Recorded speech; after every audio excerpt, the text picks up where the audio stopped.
তৃণমূল কংগ্রেসের পক্ষ থেকে বিজয় মিছিল অনুষ্ঠিত হলো আজ মঙ্গলবার। বরপলাশন 2 নম্বর অঞ্চলের অধীনে ঘুষকের পাড় দলীয় কার্যালয় থেকে বিজয় মিছিল শুরু হয়ে বিভিন্ন জায়গা পরিক্রমা করে বারোয়ারি গ্রামে বিজয় মিছিল সমাপ্ত হবে বলে জানালেন পঞ্চায়েত সমিতির সহ সভাপতি গফফর মল্লিক। 2024 বর্ধমান দুর্গাপুর লোকসভা কেন্দ্রে তৃণমূল কংগ্রেসের প্রার্থী কীর্তি আজাদ লক্ষাধিক ভোটে জয়লাভ করার কারণে মন্তেশ্বর বিধানসভার মেমারি 2 নম্বর ব্লকে বরপলাশন 2 নম্বর অঞ্চলের অধীনে বারোয়ারি গ্রামে বিজয় মিছিল অনুষ্ঠিত হয়।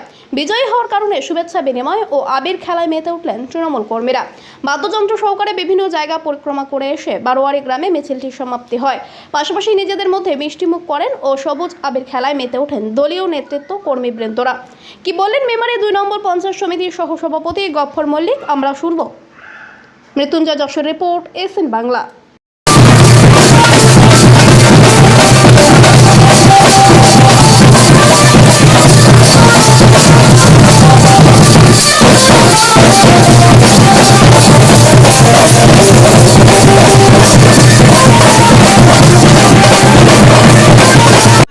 আপনারা সকলেই জানেন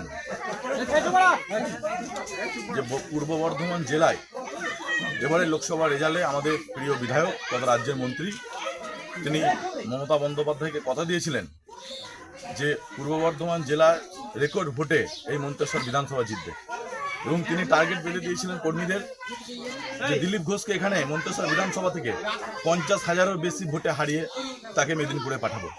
আমরা দলের কাছে সেই কথা রাখতে পেরেছি, তাই সেই আনন্দে আজকে বরপলাশন 2 অঞ্চলের এই বারোয়ারি গ্রামে আমাদের বিজয় উৎসব। সেখানে আমাদের কর্মীরা অত্যন্ত আনন্দের সঙ্গে এবং বাজনা সহকারে সেই আনন্দ উদযাপিত করছে। কোন জায়গা থেকে বিজয় মিছিল শুরু হয়েছে? আমাদের ঘুষকের পাড় বাজার থেকে শুরু করে আমরা মিছিল করে এই বারোয়ারি গ্রামে এসেছি।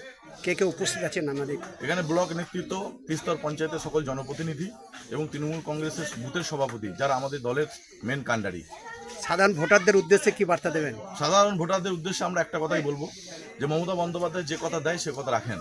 মমতা বন্দ্যোপাধ্যায় যতগুলো প্রকল্প কথা দিয়েছেন, মমতা বন্দ্যোপাধ্যায়ের উপরে আস্থা ভরসা রেখেছেন বাংলার মানুষ, এবং আগামী দিনও যেন এই ভরসা মমতা বন্দ্যোপাধ্যায়ের উপরেই রাখে। আপনার নাম এবং পরিচয়? আমি গফফর মল্লিক, মেমারি 2 পঞ্চায়েত সমিতির সহ সভাপতি। ধন্যবাদ।